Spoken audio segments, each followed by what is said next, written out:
Renovo os cumprimentos a todos. Senhora presidente, esse caso se apresenta com uma similaridade muito grande em relação ao primeiro, com algumas diferenças já destacadas pelo eminente relator. Razão pela qual não vou cansá-los com a leitura do voto e apenas fazer um resumo. Não devo demorar mais que 2 minutos.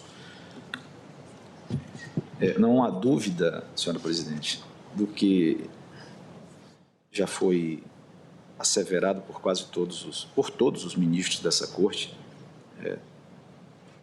que o ocorrido no dia 8 criou uma nódoa na história do Brasil e na história dos poderes da República. Agora, a prova testemunhal dos processos em que eu compulsei, ela demonstra que, tanto no Congresso Nacional quanto agora no Palácio do Planalto, haviam grupos heterogêneos, né? Eu destaco apenas o depoimento do major do Exército, José Eduardo Natali, em alguns processos. Na P1505, ele diz: por outro lado, o depoimento do major José Natali demonstrou que não existia liderança entre os manifestantes que ingressaram no prédio do Palácio do Planalto, havendo aqueles que depredaram, os quais, reitere-se, eram minoria. Mas havia também grupos de manifestantes que se opunham aos atos de vandalismo, ajudando a conter manifestantes e depredavam e até mesmo retiravam cacos de vidro. Além disso, os comportamentos dos manifestantes no interior do prédio eram variados, tendo a testemunha observado pessoas rezando, outras sem fazer nada e outras tirando fotos com o celular. A propósito, vale salientar, consoante depoimento prestado agora pelo tenente Ricardo Ziegler, nos autos da ação penal 1129, acusada Jupira Silvana da Cruz Rodrigues, as motivações das pessoas naquele momento pareceram ser muito diversas e o público era muito eclético. Havia desde agricultores e produtores rurais do Rio Grande do Sul até funcionários de alto escalão de órgãos públicos. Segundo o depoente, havia pessoas que foram com o intuito de confronto, mas havia outras que, até pela compleição física, precisaram de ajuda até para entrar no ônibus e não tinham a mínima condição de confrontar as forças policiais naquele momento.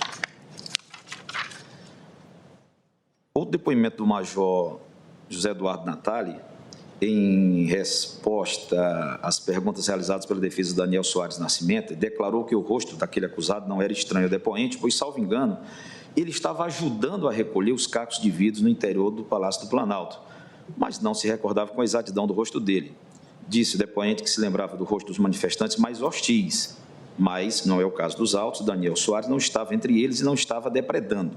Afirmou que não se lembrava exatamente se o acusado Daniel Soares retirou alguém do palácio ou ajudou ali, juntando cacos de vidro, e com certeza não estava depredando, nem estava entre os mais exaltados. Então, da leitura que eu fiz, e respeitando absolutamente as interpretações contrárias, gerou uma convicção de que os grupos realmente eram heterogêneos. E, nesse perfilamento que eu fiz, eu estou tentando fazer exatamente esse diferenciamento. Amanhã, provavelmente, teremos aqui alguns julgamentos de manifestantes mais hostis, manifestantes que participavam de grupos sociais, concatenando de forma organizada esses atos de vandalismo ou mesmo de incentivo a um golpe. Existem outros manifestantes que usavam suas redes sociais também para fomentar essas ideias, e eu estou tentando depurar caso a caso. No caso dos autos, ele aparece no vídeo circulando nas dependências do Palácio do Planalto. Nenhuma testemunha ouvida, nesse caso, afirma que ele tenha praticado algum ato de violência ou grave ameaça.